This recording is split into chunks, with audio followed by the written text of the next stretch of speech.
These recommendations are for the people who watched the first 2 episodes of Pluribus and were like, yeah, I need more now. Hi, I'm Olivia. This is AV Club, where I talk about horror books, lit fic, weird books, whatever I want to talk about. And this is a video of recommendations for books that are like Pluribus. I've done some other recommendation videos before. I did one for Severance, if you're interested in that show as well as musicians. I've done one for Charlie XCX and Chapel Roan, and yeah, I watched the first 2 episodes of Pluribus. I watched it with my partner. We're both loving it, but he was saying he'd never seen a story that was anything like this before. And I said, I think that I can think of a few things. If you're unfamiliar with Pluribus, it's a new TV show on Apple TV that is created by Vince Gilligan, the creator, director, writer for Breaking Bad and Better Call Saul, most popularly. This new show also set in Albuquerque. I'm sure the tourism board loves him.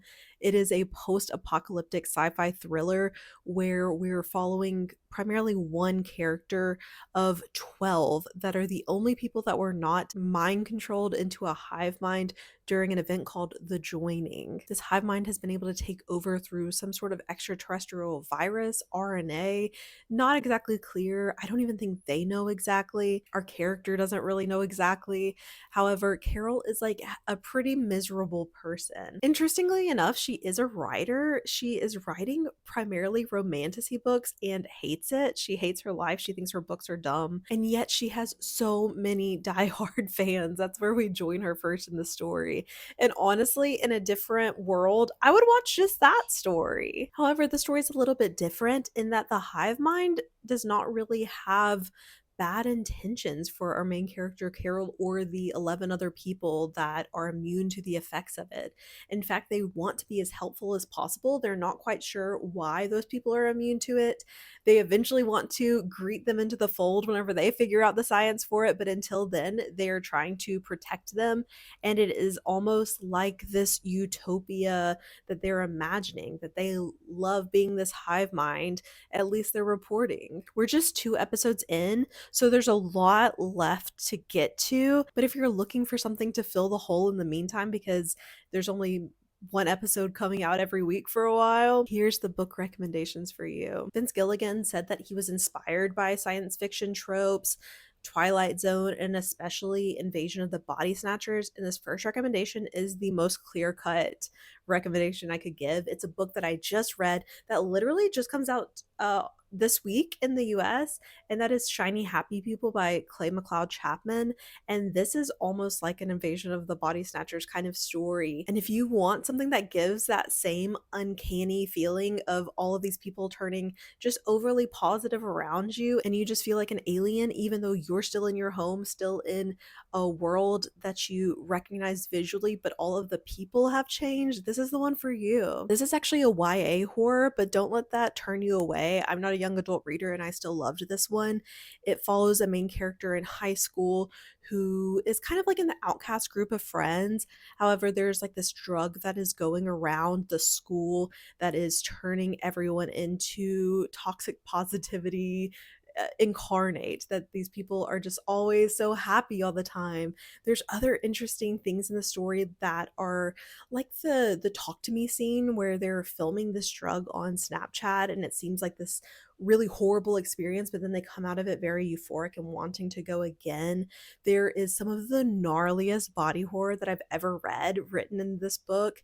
So it is not just for teenagers for sure. It is YA in that we're following a high school girl and she is dealing with problems that a teen would deal with, and that she's struggling with her friend group dynamics, but also she's struggling with feeling disempowered as a child. She's adopted and she's having issues with her relationship with both her adoptive family as well as her biological mother. So there's really some interesting themes in this that I've never seen in any other book. But it is definitely a similar vibe to Pluribus in that there are super happy, friendly people all around you just wanting you to join them, will do anything for you to join them. On a similar note, but a little bit different, Caitlin Starling's The Graceview Patient follows a woman who's going through this experimental drug trial for her autoimmune disease, her very rare autoimmune disease, and she does not know who she can trust at this hospital. There is clearly something very weird going on.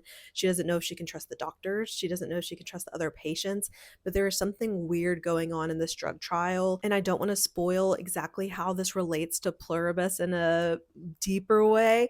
However, just the comparison with Carol, these women feeling very isolated in such a bizarre situation and not feeling like they have the power to change what's going on, feeling like you don't have control over your body, that something might be happening to it, that something unexplainable is happening in other people's bodies. This is an interesting story. If you're looking for a spooky hospital setting, healthcare horror, this might be the right pick. If you're interested in the group dynamics, about the responsibility that these 12 people who are immune to the effects of the hive mind have to each other and how they might relate to each other, then I need to recommend to you Black Paradox by Junji Ito. This is a horror manga and it follows 4 characters who meet on the suicide website Black Paradox, and they have committed to killing themselves together. They all have their reasons, but they all seem to relate back to the fact that they have some sort of doppelganger that is haunting them. Either a robot clone, a true doppelganger, a girl who looks similar to her but doesn't have the same birthmark. There's just something weird going on. And it seems as the story progresses that maybe these characters are stumbling into some kind of greater conspiracy. This book is so over the top and campy. It's a lot of fun. Even if you've tried other Junji Ito, I feel like this one is so different. The narrative through this is so coherent. Whereas if you've read Uzumaki, you know it's kind of just like little stories linked together vaguely. This one really works though. And it gets to the point that it's almost absurdist in commentary on capitalism, late stage capitalism.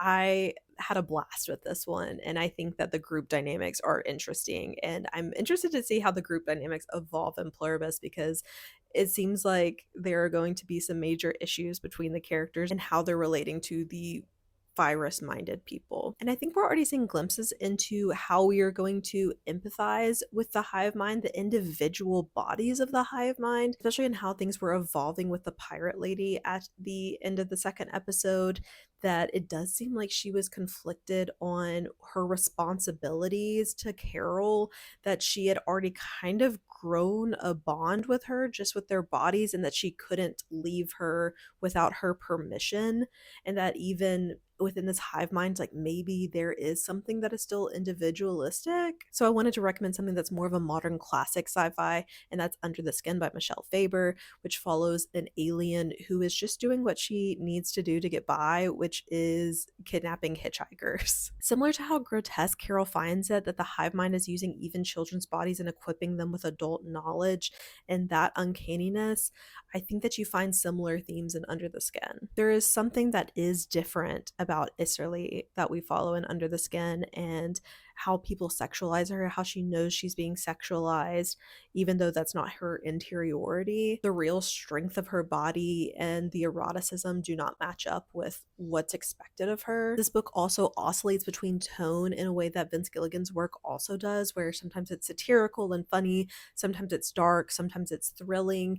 It just gives you the whole wide range of human emotions. And along those lines, also Do Androids Dream of Electric Sheep by Philip K. Dick. Do I even have to recommend this? But if you're familiar with Blade Runner, if you're familiar with the story, there are androids and there are people who struggle with how they're supposed to interpret them. Do they treat them like humans? Do they grow bonds with them? Or do they treat them disposably? These stories also share another important quality, which is in the future or a highly intelligent species find it bizarre to not be vegetarian or vegan, and they do not want to cause harm to anyone. I feel like this was a more recurring theme in early sci-fi work, that I think it's in 2001 A Space Odyssey 2 that they talk about not eating meat in the future, and I really applaud Vince Gilligan for including that, because I feel like it has become such a charged statement that it doesn't really make sense in the future to eat meat in a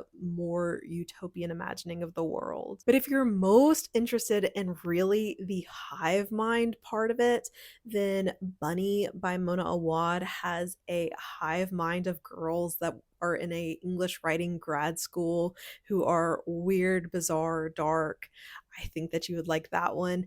Also, We Ride Upon Sticks by Quan focuses on a field hockey team, a girls' field hockey team in Salem, and there's something witchy going on. And after delving more into their witchcraft, the girls do become a sort of a hive mind, and the story is even written in the first person plural at times, where it's, oh, we did this, and you can never tell what character it was meaning. That the bodies are still separated, but they're sharing one motivation, they're sharing one goal, which is really interesting whenever you're compounding it with the field hockey sport component of the book. So like I said, we're only 2 episodes in. I think that there's going to be a lot more themes to delve into other than just the surface level hive mind dynamics. However, I think that these books are a great start, and I can't wait to see where else the story goes. Let me know if you have any other different recommendations that you think would be a good match for Pluribus. Tell me, how are you liking the show? Have you read any of these? Do you agree with what I think? Just talk to me down in the comments. I love to have a chat. And I'll be back very soon to talk more horror, litfic, weird books, whatever.